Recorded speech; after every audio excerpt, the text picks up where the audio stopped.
Just Different, a very special podcast with Tomasa Андерс.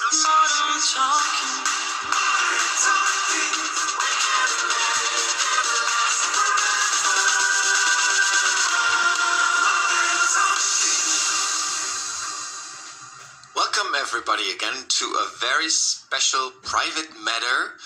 Again, I have the privilege to welcome Tomasa Андерс in this podcast. Hello, Thomas. I'm very, very happy to be here. Thank you very much. And this time it's special again because you're not alone here. No, I'm coming with my son. So actually we're sitting in our living room, so it's very, normal for him. But he is on my side, and maybe had some stories to tell, and I'm very curious. So, welcome. Hi, what's up? Hi, what's up? Well, what's up with you? It's for me. It's first of all, it's the question, the obvious question. How is it to be the son of Tomasa Андерс? I have to ask that question.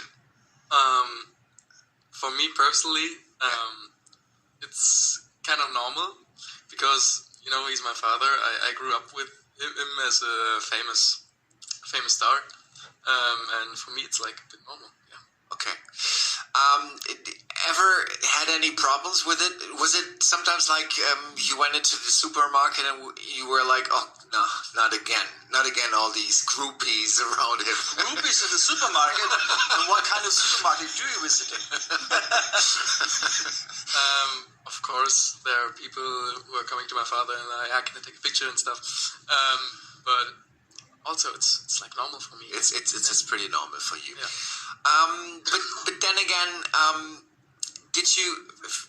would you say that your childhood was a privileged childhood, or was it actually more hectic, more stressful to be the son of such a famous person? Of course, it was privileged, of course, but also a bit hectic. But I can repeat myself again and again. It was normal for me because this was the way I was raised and I live. Yeah. So no regrets, like I would have loved to be my father, whatever. No. No work. So it would be so nice if I would have dad 9-to-5 job and be weekends at home. And no, I never thought that he had these kind of thinkings. But then again, for you, Thomas, how was it to be? I was just listening to an episode, I think it was the third one, where you said that you were like a traveler between two worlds in the beginning, because you were in school and you also were already starting up with your career. And this is, again, a situation like that. Being a father doesn't have anything to do with being a star on stage. To tell you the truth, being a father is the real world, Okay. Welcome. Yeah. Because, you have a kid, and you have the responsibility for this kid. And, you watch, in my case, I watched him grow, and you want to protect your kid. You want to teach him what is life about. What is very, necessary to be a good person in footprint. So this is the real life, and it has nothing to do with stage, because on stage you have your program, and you have your job, you love your job, but it will never be so personal than your family or your kid. We were talking in this podcast a lot about the training that you had, that you did yourself. Would you say, being a father myself, I know that all of a sudden there is this little human being in your life, and you just think like, oh my God, nobody told me. Was it like the same for you, that you were not prepared for it, or was it okay, all of a sudden being a father? I would say you can't be prepared for it. Yeah, no. No chance, because this is for your first one, the first child. The second, this is a different story. I can talk about this because I don't have a second child, but you can't be prepared about it because this is completely new, and I think for the man, for the male person, for the father, it is much harder than for the mother, because the mother had 9 months talking for sure, but thinking about it and felt it growing. You have complete different more intense feelings about this.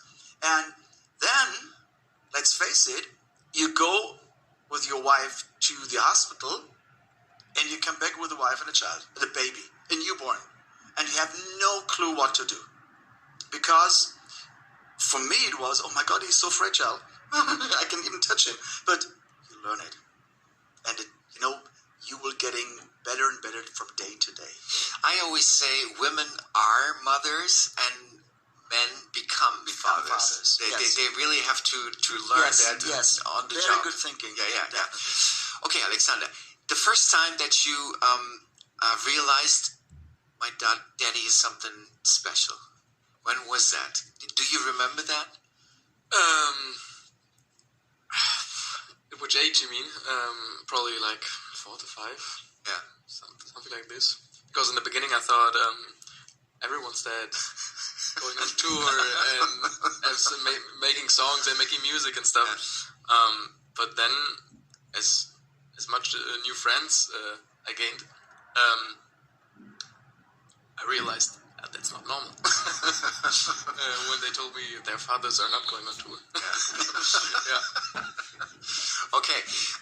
So was it like a happy feeling? I mean, you must have had a lot of interesting situations as a kid. I mean, from experience, I know that kids sometimes, they just love that things are always the same.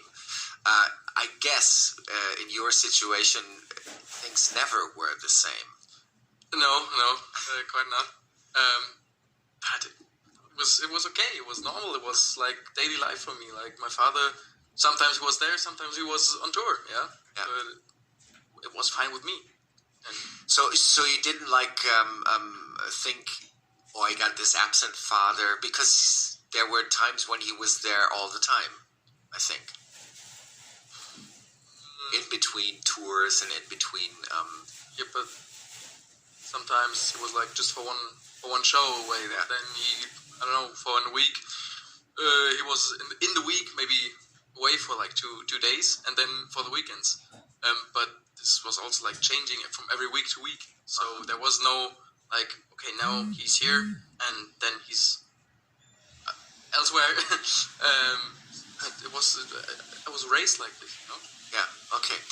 So would you consider your dad like a protective dad, or would you consider your dad like a dad who is just cool with everything you do? He's cool with everything I do until I do something he doesn't like. Which would be what? When I'm...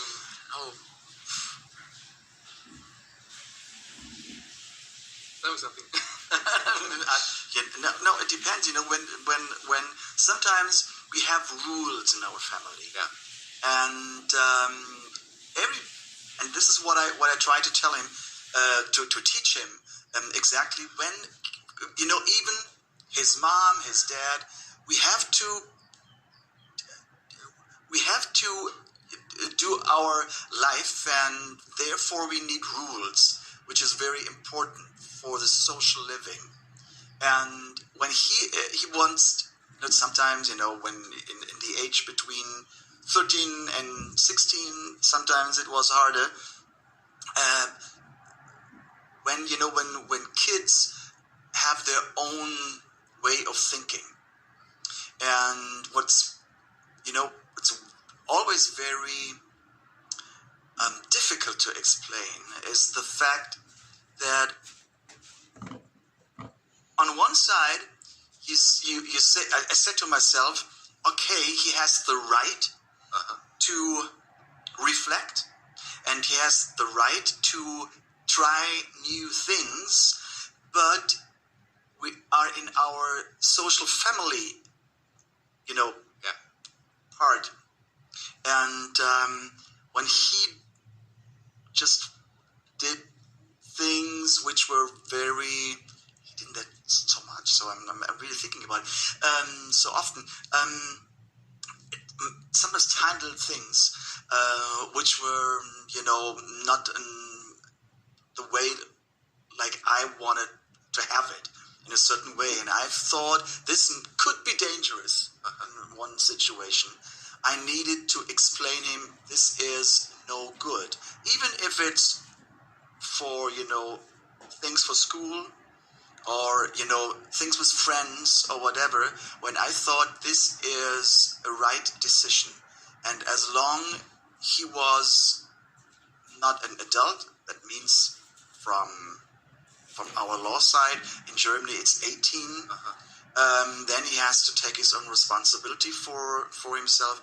And as long he is under my wings, then I have to take care about it. Talking to you in all these episodes already, I learned that you are a person who has an idea. You had an idea in the beginning about your life, and what you tell me is that you also had an idea how to raise your son. Is that true? Was there in the beginning? What you're saying is you have this certain. You want your son to be a certain kind of thinker, certain kind of a social being. The most important thing for me was, and still is, that he is treating other people with respect. Okay.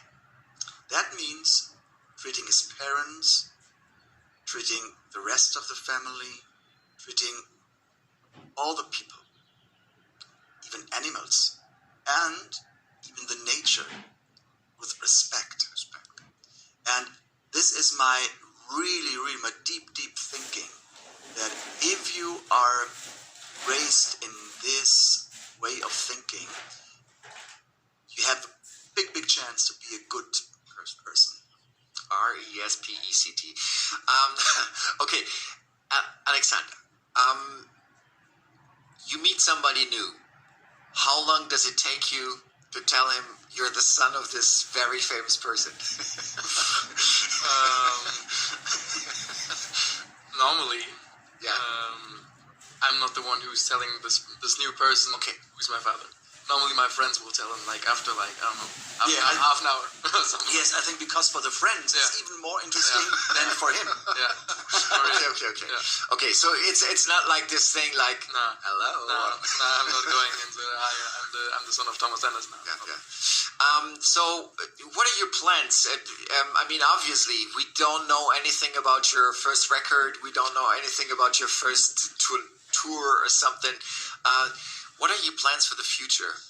I won't be a singer, that I can say for sure. But after the A levels, after school, I will move to Cologne, and I will study real estate economics, I think it's called.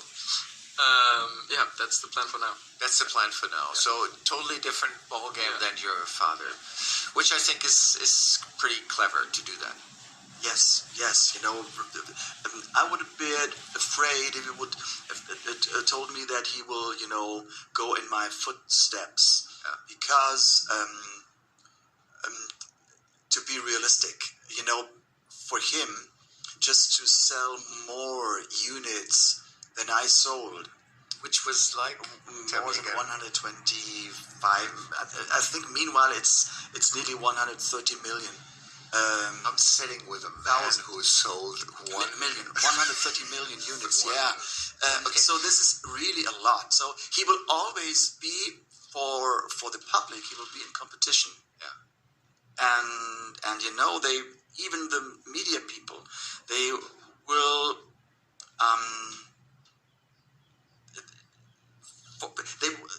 there will always be the competition. How successful is the son if you compare it with the success of his father? And this is not the way of life I'm looking for my son. Okay, yeah. I mean, not everybody has to be a star, right? No, thanks God, no. Thanks God, yeah. So that's totally fine. But then again, let's talk about the fun stuff. You must have had a youth in studios, which I would have loved to stroll around in studios. Did you follow your father? Went with him on concerts and everything. Yes, of course. But it was one time, I think I was 16, something like that. He took me with him, and we went to Lithuania, I think. Oh yeah. Yeah, Lithuania, and we stood up at I think 4 a.m. or something like this, and we flew to Lithuania, and we came. We were there in the hotel, and we waited till the show. He did his show, and after that we came back to the hotel, slept for a few hours, and then came straight back to Germany. And he just wanted to show me how he's making his money. Okay. And it was very interesting, and it was cool. It was cool, yeah. Of course. This was always very important for me, not to show him the glamorous part of my job, because I will say it's even for the people's mind, it's even more glamorous than it is in real. Yeah. And I just wanted, this was my thinking, and because I want to show him how it is, and like he said, how I make my money. That means getting up at 4 a.m., going to the airport, flying to a different country, be in the different country, checking in the hotel, doing maybe some sound checks, going back in the hotel, preparing for the show, doing the show, going for dinner, sleeping for 2 or 3 hours, getting up very early, going back home. This is, how to say, not glamorous. No.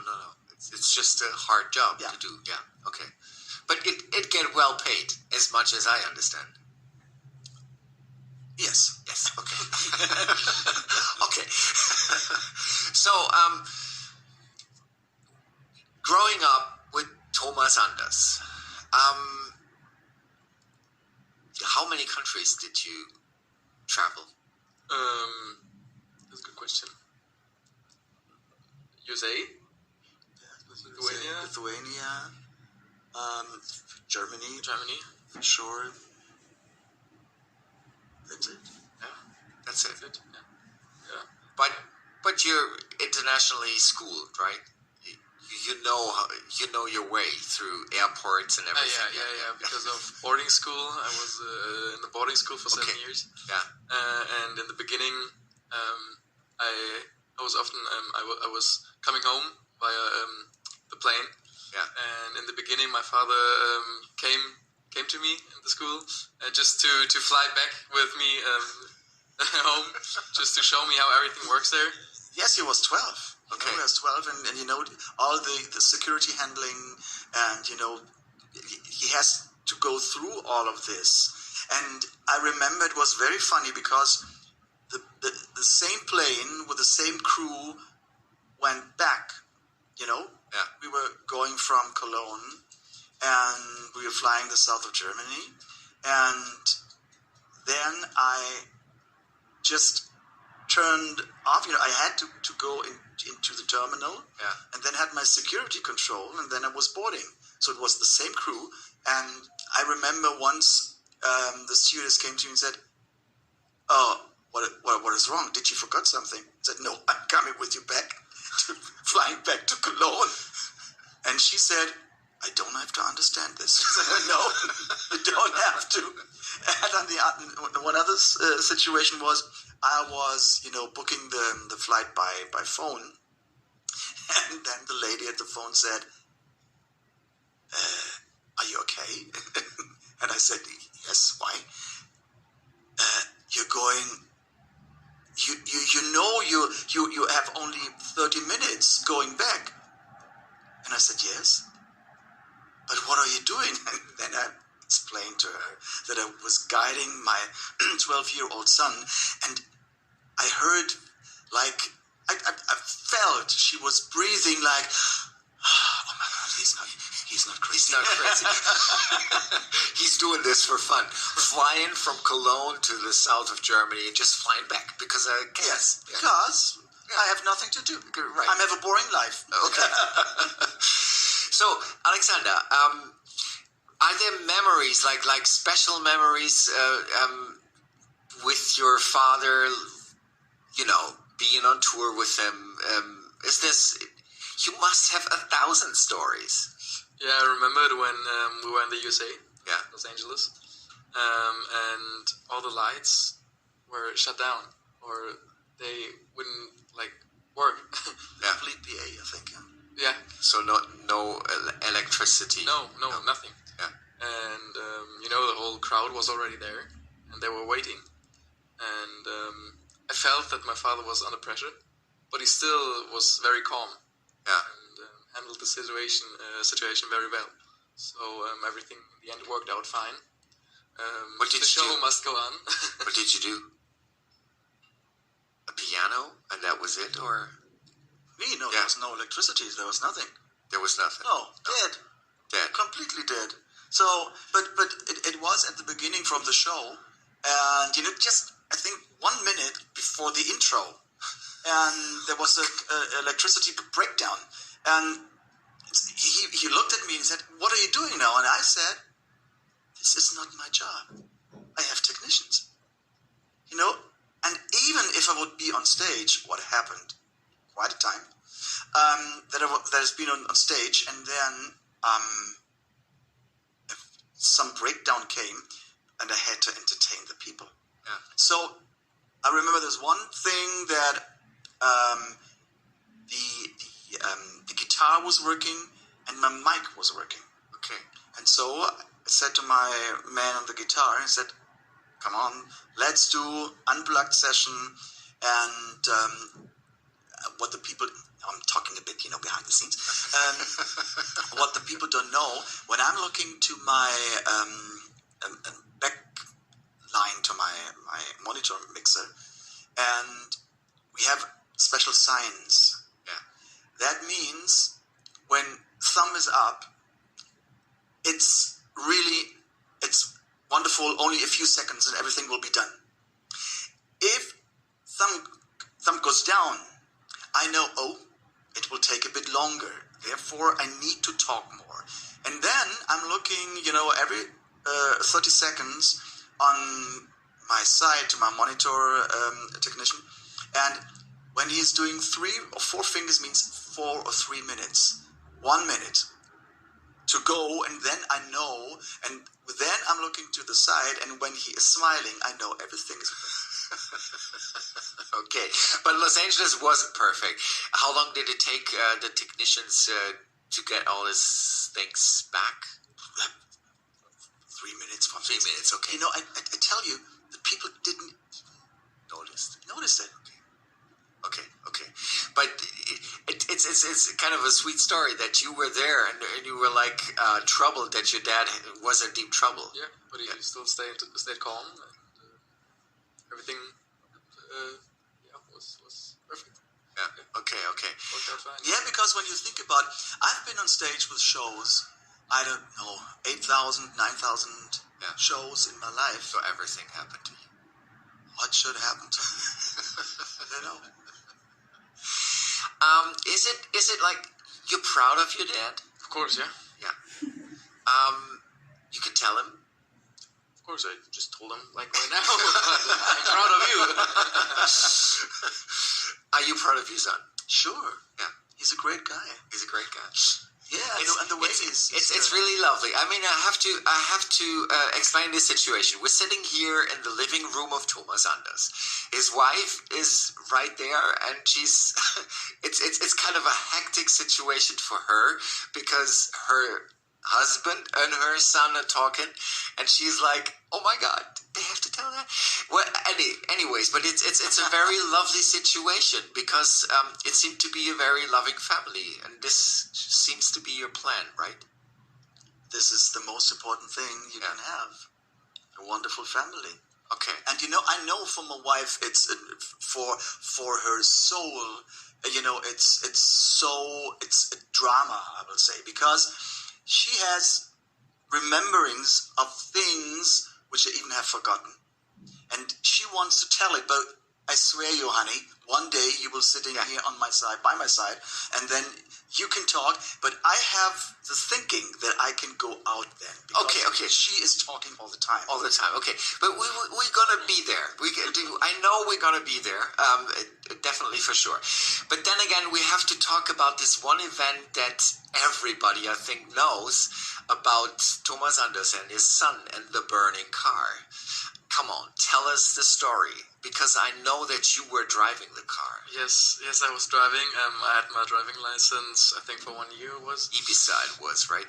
Yeah. And so that just to explain to the listeners, that's where the Anders family got their holiday resort. Is that? Yes. Yeah. Okay.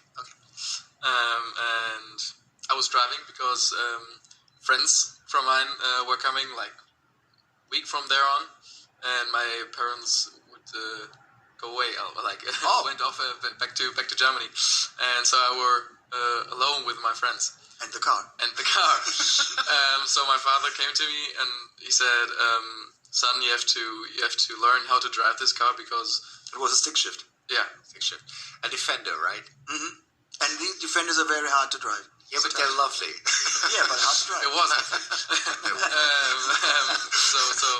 So we were driving around the island, and then we smelled something like burnt rubber or something, yeah. And like a motorcycle crew was driving by us, yeah. And smells a bit weird, strange biker crew. Yeah. Strange bikes. And then from one to the other moment, I was like, I can't really drive. I don't give gas. And he was like, okay, but like, is it possible you can use the brake? Right? Yeah. And this was still possible. Yeah, working. And then we went off to the side into a what's it called? Yeah, it was like a small way to another house, A drive away or some other house. Yeah. Ibiza's very open, it's not gated.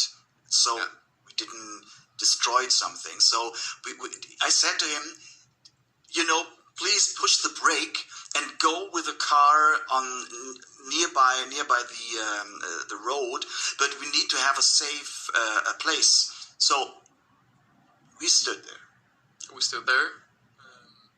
And then there was smoke all over, coming out of the front. Not smoke over the water, smoke over the car. Yeah. Good song title.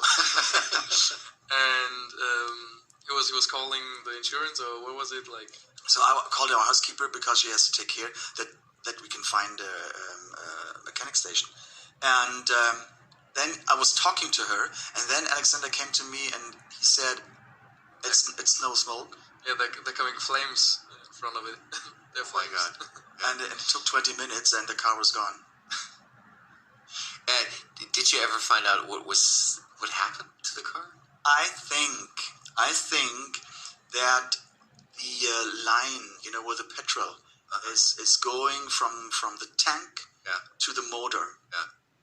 That maybe this rubber line was too dry because of the hot sun. It's very hot on Ibiza in summer, and there was like a scratch in it. Okay. I have no clue. And then that some drops of the petrol was dripping on the motor, and then the motor is very hot, and then it starts smoking and it starts burning. So, but no harm to you guys. No, the soul was very. How old was the Defender? Was it an old one? Yeah, it was a classic one. It was wonderful. We had a name, the Defender. Oh my God! Called him Paul. Oh, I can see it. And it was a special model. It was black, and the name, it was Style. Inside was with air conditioning, with brown leather. Oh my God! And it was. I love this car, and I think it was 15 years. Okay. 16. But it was only for Ibiza, and the total what we had on kilometers was about 35,000. For a Defender, it's a brand new car. Yeah, of course. But then it was gone. What did you do? I mean, afterwards, there was no car for you and your friends. We rented. Okay, don't be gentle. It's a rental. We rented a Fiat 500. Yeah. But I was still a bit scared of driving. Okay. Because I was driving, and then it was the first time that I drove this car, and and it started burning. So I was a bit scared of driving directly another car. But most of the times we used taxis. Okay. So no problem after this. Okay, fine. Well, Alexander, thank you very much for being with us. Thank you, Thomas, again for inviting us. Always a pleasure. Thank you. Thank you, my son. We're looking forward for the next episode. And before we close this shop here, if you want to get into contact with this podcast, no problem. Just do it via email, and it is podcast@Tomas-Anders.com. And I wish you guys a very pleasant evening. Thank you so much. For you too. Bye-bye. Bye.